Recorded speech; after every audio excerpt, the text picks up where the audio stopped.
Well, hello, I'm Dr. Chris Lemmon, and this is my chat for the month of May. Um, little kind of reminder, this year I'm going back and showing some of my thinking processes where I came up with things. I have no idea why people even ask me all these questions for years, but I never answered them. So anyway, I figured before I kick out of this planet, why at least bounce some of the ideas of where we arrive at things. I would always talk about meditation. I was always talking. Last month in April, why I just got back from New Zealand.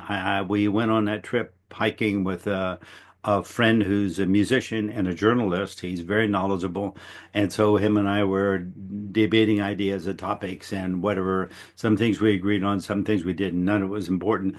Um, but it's how we process through things. People used to process through things like that. And now today, they're pretty much on their phone. They're looking up something, they're looking for a piece of data. They don't register it in here because they can find it again. They have an outside memory device. I maybe that's all fine and good. I was brought up the way of having an idea, discuss it internally, play with it, discuss it with other people, bring it up, find some expert opinions, research it a little bit, and decide what you want to do with it. And and as I would do that, almost slid off the chair. As I would do that, why then I would get better ideas. For for 14 years, I did seminars, retreats, and stuff. Um, Topics would vary. I would pick different stuff. We would sit down. Basically, what I was doing was people had questions, and then I would go through a bunch of exercises and procedures so we could arrive at some type of an answer that would be appropriate for them. The answer to the question is not the same for everybody. Um, and so last month in April, after coming, like I said, coming back from New Zealand, I just did the talk and I started out with an idea. I bounced around questions. I bounced more questions. I bounced more questions. And then I just kind of summed it up in the end. That's pretty much my thinking process. I would go through that before I would come in and do one of these talks normally. And so I just did it in the midst of a talk. So you could kind of see that process. We'll do it a little differently this month in May, since still the theme is like, how do I operate? Um, One of the problems that we have being a human is that we develop all these automatic programs. We learn them way before we can talk. We were learning them probably in vitro. We're most certainly learn them when we're a baby.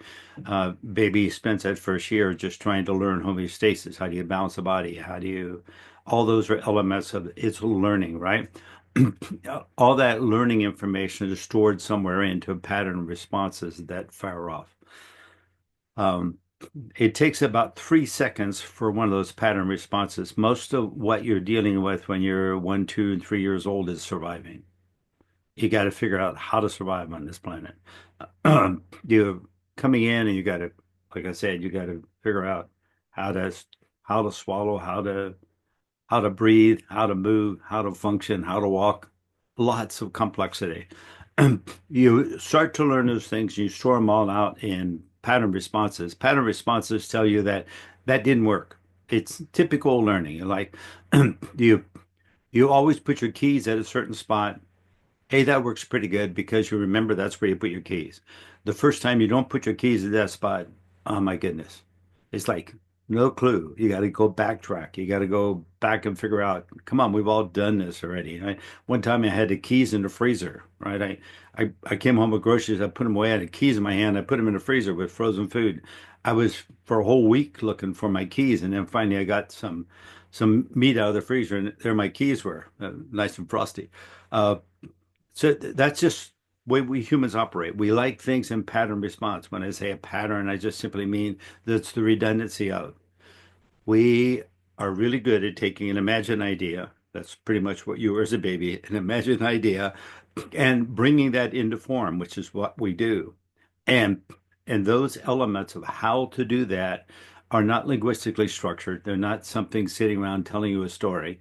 It's just simply movement patterns. So you have all these learn movement patterns that are reactions. They're really fast. You don't have to think, you don't have to do anything. They're already mapped out. They're like pressing the button and the circuit's already built in. Exactly how it works.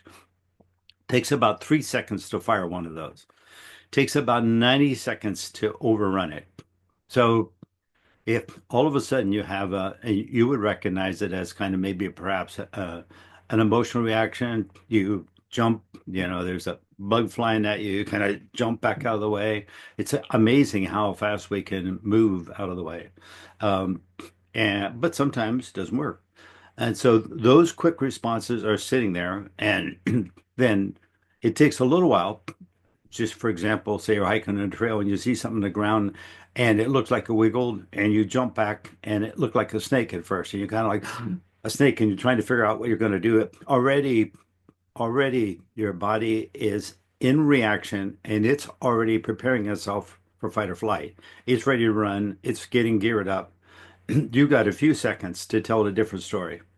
And so you step back, you look, you amass information, you go, oh, that's just a piece of rope someone left laying there. It's like, wow. Oh, okay. And you're looking around, you go, oh, but you can still feel your heart's pumping. It's like, oh my goodness, that really scared the heck out of me. And it takes at least that 90 seconds for it to calm back down again and to relax back in. That's just an automatic process. But as you start to see, as we get more populated on the planet and we have more we're we're now supporting more of our diversities. Let me put it that way.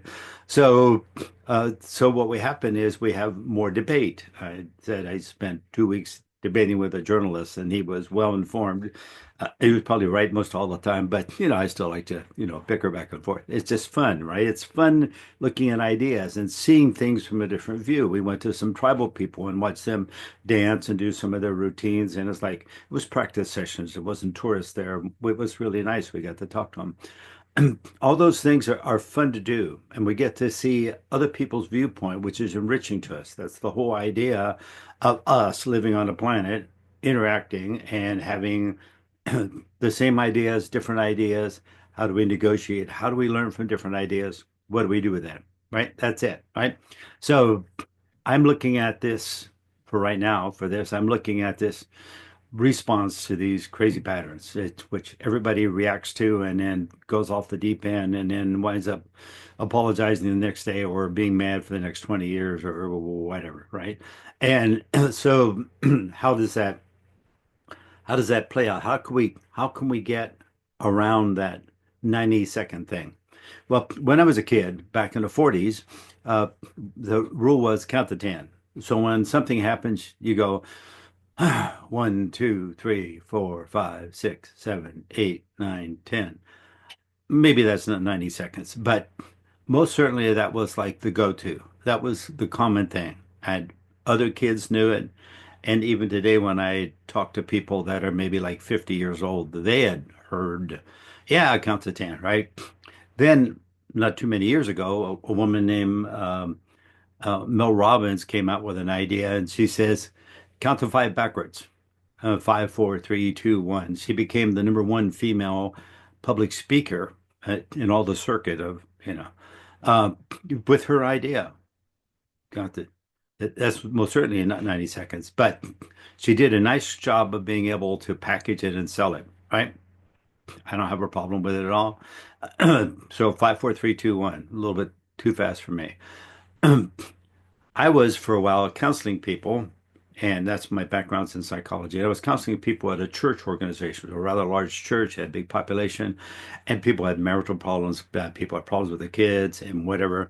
So I worked cheaply, but I worked cheaply because I really was having fun with it, and it was something that, you know, I was having kids, I was having a family, I was having a wife, I was having all those problems I had to deal with in my world. And when I'm looking at other people's, you can actually improve yourself. You look at how their issue and what resolves it, and you go, oh, I have to do that myself. It's a learning curve. I always love learning. So here I was counseling at this church. The minister that ran the church, he had his favorite saying was, not your problem. He said, I know we're good Christians. We want to help everybody. But, when somebody's into a funk, you have to remember, it's not my problem. You don't want to take their problem on. You can help them. I have a solution I'll offer you to help. I don't want your problem. And that's the way he used to express it. I got used to that after being affiliated with him for almost a year. It's not my problem. I used to use it in my counseling because they were all practitioners. They were all people in his church, so they knew the story. Hey, that's not your problem, right? So if your kids don't want to clean up your room, you can set a rule and say, if you're going to live in a room in my house, you need to clean it up. I don't care where you put things exactly where they're supposed to be. It needs to look clean. The rest of the house looks clean. I clean it up. You clean your room. So what you do with it or where you can't find it afterwards or whatever your story is, not my problem. Right? Clean the room. So those were the pieces he was pitching. After I got done with there, I went into I had moved somewhere, so I wound up in the Bay Area. So I went to Berkeley Psychic Institute. I've been affiliated with tons and tons of different organizations. So I went in to them and stayed with them for a few years. One of the things Louis Boswick used to teach was, hey, it's not your problem. I've actually still got it in my curriculum for beginning healing, beginning classes, meditation classes, and healing classes. Not your problem. So we start to look at the variation between what is a problem, what is going on. Um, and let me give you an example. I had a group of students, I think this is much, much later. We were, um, I think, in Southern California. And we were in a Starbucks later in the day, probably about 2 in the afternoon, maybe 3 in the afternoon. So it wasn't real crowded. And there was a man over there reading the paper, and his wife was over there, and they had a cup of coffee. And she was sitting there with her cookie or whatever she had, a brownie or something, and she had her coffee, and she was kind of playing with it with her finger.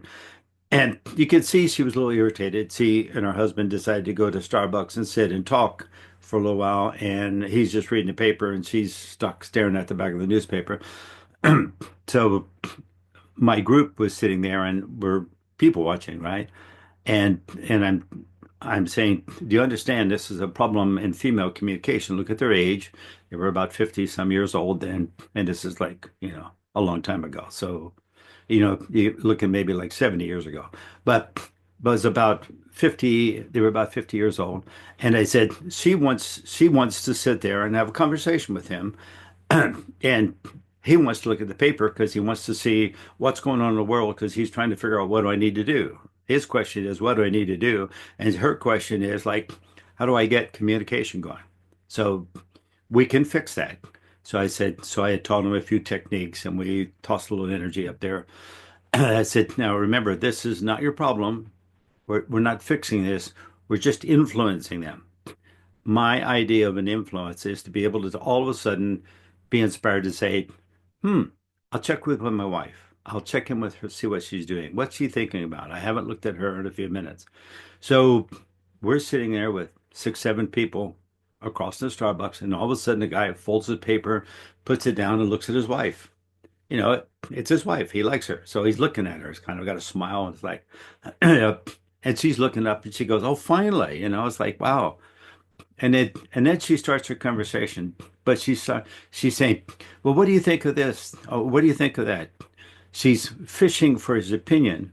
She's got an idea. There's something she wants, but because of cultural background in those days, she doesn't come out and say, "This is what I want." So instead, she says, "What do you think of this?" She's trying to get feedback to see if it's going to be okay to talk him into it, and that's just a maneuver that maybe some of you younger people didn't see, but most certainly people been around for a while. That's the way communication went down, trying to get it coerced into play.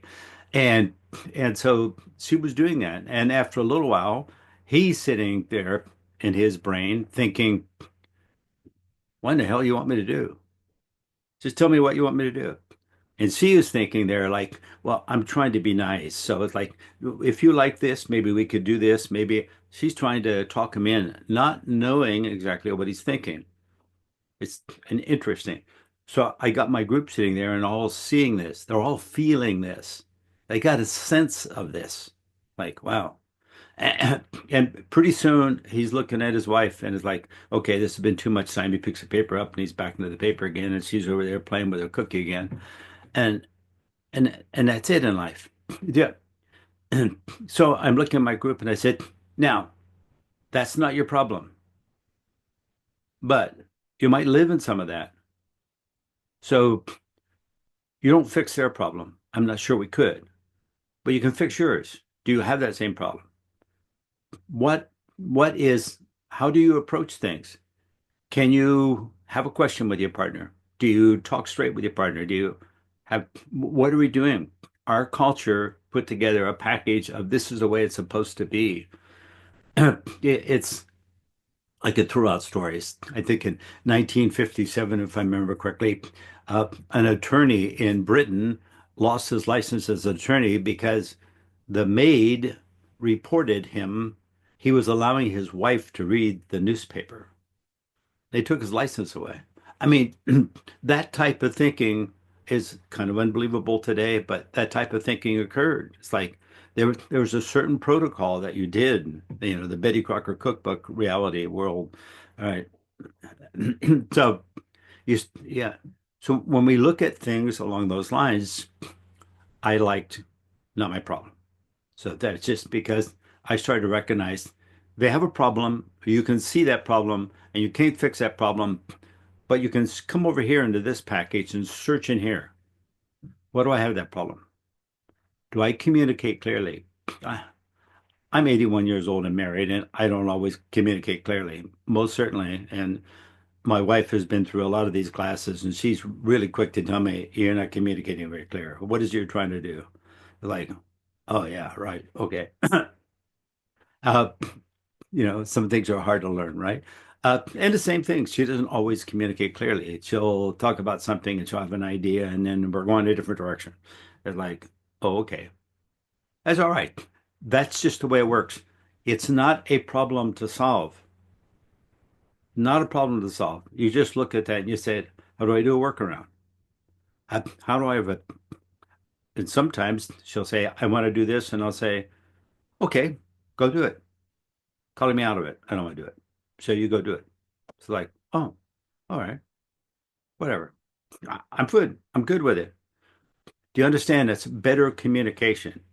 We don't always do that. We're trying to second guess everybody and we wind up in the middle of their problem. And so this is what I'm telling my group I'm teaching, right? Uh, I say, start to look. It's like Mel Robbins that I talked about. She just came out with a new book, Mel Robbins, and I don't know if it's a green cover, so it probably won't show up because I got a green screen back here. It says The Let Them Theory by Mel Robbins. Um, and So now she's got a new approach, and that's the thing. Let them have their way. Let them. Don't make it. In other words, don't make it your problem, which is what I was saying in the first place. But then she had to amend the then to say, let me. So she had to get herself into it. And only reason I'm mentioning all this is just like this stuff is real popular right now. This is like New York Times top. So she sold a lot of books. She's got podcasts. She's, uh, you know, I, yes, I read her book, one of the books I picked up in New Zealand. And I just around trying to find books to read because I go through a lot of books. So 2.5 weeks there, I only took one book with me, and it was a 12, 14-hour airplane ride to get there. So I read the book on the ride. So then I had to go buy a couple more books to read. Uh, but anyway, I had read through her book. To me, it was like overstating the obvious all the way through. But I've been on a planet a long time. So, and I read that, I'm thinking to myself, God, I know so many young people that would actually benefit from any type of theory like that. I don't care who the author is, it makes no difference. But here's a person that makes examples, shows a problem, says, I've got that problem too, but that person's not my problem. I have to resolve my own. If I resolve my own, it doesn't mean it'll resolve for that person. Whatever I do to fix it might not fix it for them. Might not. So don't make those assumptions. Don't go through life making assumptions. You can make considerations, but not assumptions. If someone has an issue, ask them, what's your problem? You know, I got really a nice experience with this. I was was working in downtown San Diego, I think it was, and I was meeting someone who had a business down there trying to sell them something, and they were late, and it was a rainy day, and I was in a truck, box fan, and so I was waiting for this guy, and I got in the back, and I was kind of straightening things up, just kind of filling in time.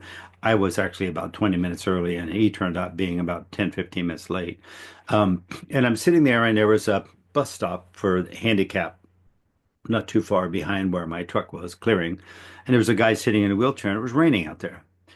And I looked over there, and he was just getting soaked. I mean, really soaked, and he's obviously waiting for a bus.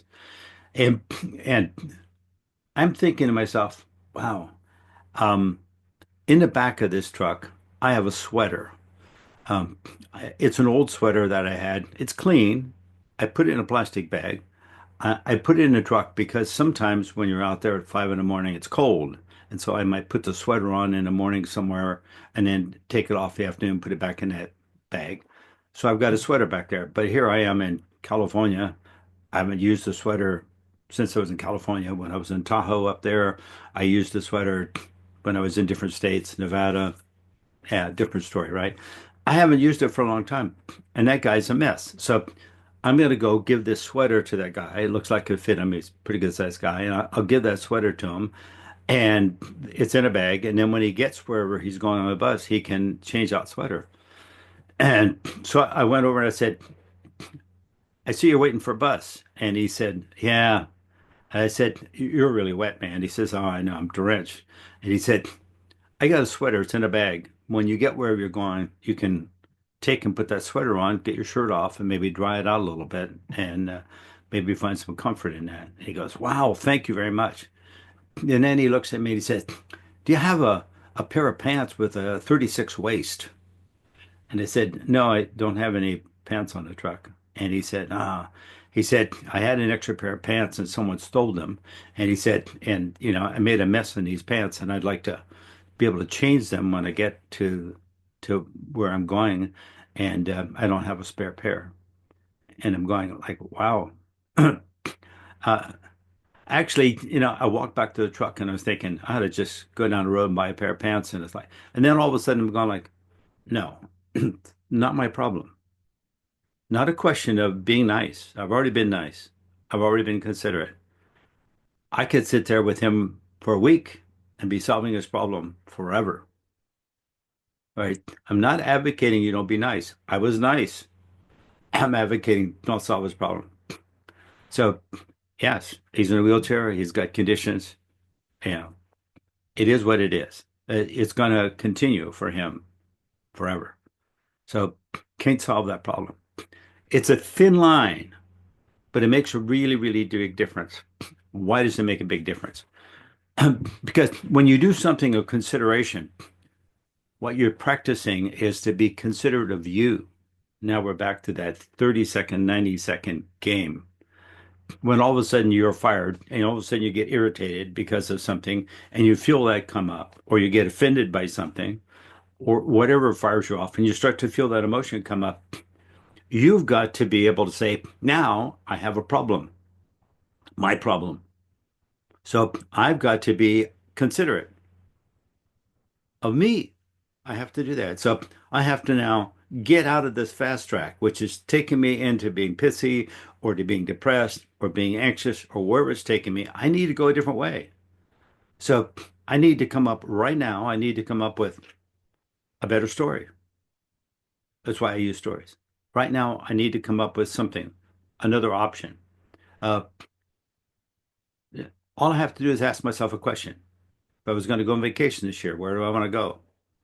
Do you see how now we got a competition? It's not a question of me sitting here arm wrestling this energy going off because this energy is going to win. There's no doubt it's going to win. It's going to take you right down that path. In 90 seconds, you're going to be in an emotional state.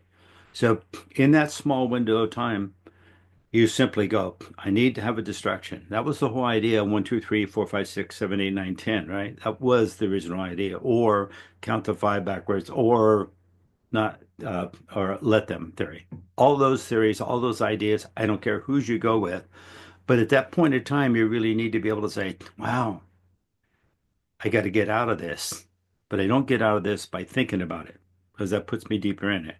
I got to get out of this by thinking about something else. I got to take this neocortex and put it to task on something that is not a problem, that is serving to me. I got to get out of my problem, right? This is my problem and I got to get out of it. And I see it so much, especially with all the conspiracy stuff, all the popularity with what psychologists call dislocation. People don't have a reference for where they're located, not meaning that just the homeless, but they don't have a reference for who they think they are. They don't have a reference for their stability. They don't have a reference for I'm married, I got three kids, I live in the suburbs, I got a two-car garage, I got this, I got this. What is me? What are the defining elements of who I am? They start to lose that. They dislocate it. They start to find, yeah, I mean, you can easily dislocate it. Go drink enough or do enough drugs, and you can get totally dislocated. And this is our problem. We're just getting people that are just getting dislocated because they get lost in a message in their phone. They have a reaction that goes off, and then for the next 90 seconds, and then after that, they're in a different mood and a wrong temperament for being able to interact with people. They then don't care about somebody sitting in the rain on a wheelchair. They lost that ability to consider because they've lost consideration for the most important person in the world, and that's them. So you are really important. So don't arm wrestle yourself. Don't get into these emotional states all the time. It's the whole field of psychology, right? It's anxiety, depression. It just depends which way it's winning. So if you go, then you're getting anxious. If it's the other way, it's like, oh, what do I even bother? It's totally useless. It's a place of mess. Depression. Those are the two switches that go off. Yeah. And does the world suffer from it? Without a doubt. It's huge, really huge. Do we have a fix for it? No, from my understanding, the world of psychology is able to fix around 26% of the people that come to the door. So that's not a good fix. It's with no options, it's better than nothing. But I'm telling you, you have an option. And so I don't care how you frame it, but you start to understand that problem out there is not your problem. But if you can help someone, that would be of huge benefit because now you're learning how to help. And so then when your problem does show up, you help you by making different consideration. That's all it is, a different consideration. And you're sitting there and you say, well, that person was really rude. That makes me mad. And then think, wow, uh, how many people have been nice to me? How many people said happy birthday to you last year? How many people were, I can remember I will stop with the stories quickly. But I can remember having the center and people always wanting to say, "Oh, we appreciate. We want to give you a gift." I said, "Don't give me gifts. Take care of yourself. This is all about you trying to get a better balance in your life. You don't need to give me gifts, give me money, give me anything. I don't care about that. Just and and so a Christmas came along, and I had a lot of people saying, "Can I get you something for Christmas?" I said, I'll tell you what." I'm going to make an announcement. So I did at our meeting. There was about 100 people there. And I said, this Christmas, I'm open for Christmas gifts. Uh, so you can, if you want, buy me a Christmas gift. I'll tell you the rules. Number one, you won't get a thank you card. And number two, I may just give it away. I may give it to someone else. So don't have any expectations. So if you people who are always talking about giving gifts want to give me a gift for Christmas, because whatever, this is a scenario, right? If you want to give me a gift, fine, give me a gift. I don't care if you put your name on it or not. You won't get a thank you card. I'm going to open it. I'm going to look at it. If I can use it, fine. If I can't use it, I'll give it to someone else. That's it. And you'll never hear another thing about it. Now, there's a setup for you. Participate if you want, participate if you don't. I don't care one way or the other. You're not going to press me anywhere, and you have nothing to gain. So think about it. So out of the couple hundred people that were around in classes and stuff, I got around 40 gifts. Probably most of them I just gave away. I opened a package. I thought this is kind of a cute exercise, right? It was just an exercise. Some people went out and bought little joke gifts, and some people bought things that might be practical, and some things were really quite useful. They heard me tell stories, and they knew that maybe if I had some tool or something, it would be easier. So there was some consideration. There was some no consideration. There was some just kind of like, well, he's running a show. Maybe I ought to get him a little something, whatever. And none of that made any difference to me. It just was an exercise in being able to see it's kind of like, wow, um, how'd you look at this? How'd you play with this? How'd you see this opportunity?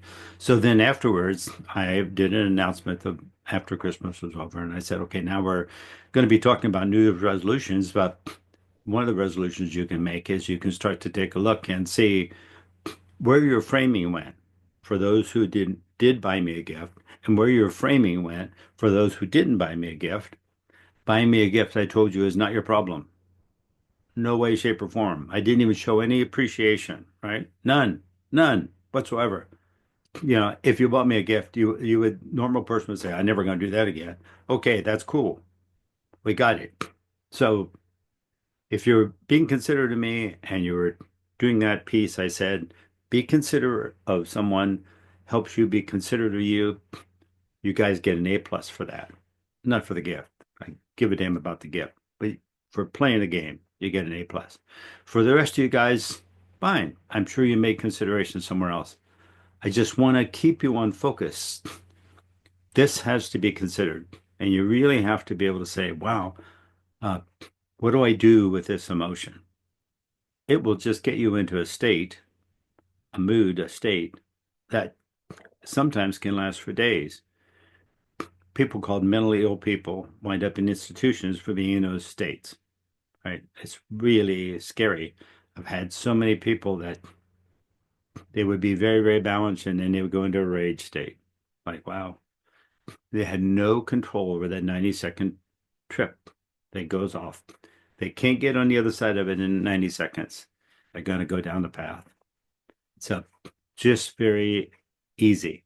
So that was at the very heart of my teaching as I was in the center because it was a very, very heart of my own experience with myself. How do I get to a neutral place? How do I get to a place where I can see something occur and go, hmm, okay, um, I'll make a consideration or not, but either way, it's not my problem, right? I have problems. So consideration helps me. Keep that in mind. And so be considerate, help yourself. Make it a better world for you and for us all to live in. And that is a goal always. All right. So if you have any questions along these lines, why go ahead and email them to Chris at Wizards Catch. I like questions. I ask questions all the time, usually with myself. I had a lot of fun in New Zealand. The guy was really sharp and asked a lot of good questions and told us a lot of great stories. So it was really fun. We have other trips planned this year, and we're kind of planning on that same theme of like being able to uh, go travel, meet people, have stories. I've had people happy with me, I had people bad with me. So all the game of consideration. Where do you want to go with this? What do you want to do? All right. So this has been fun, and hopefully got this a little bit shorter talk for those people that can't handle more than 10 minutes at a time. All right. So thank you very much. We'll talk to you next month.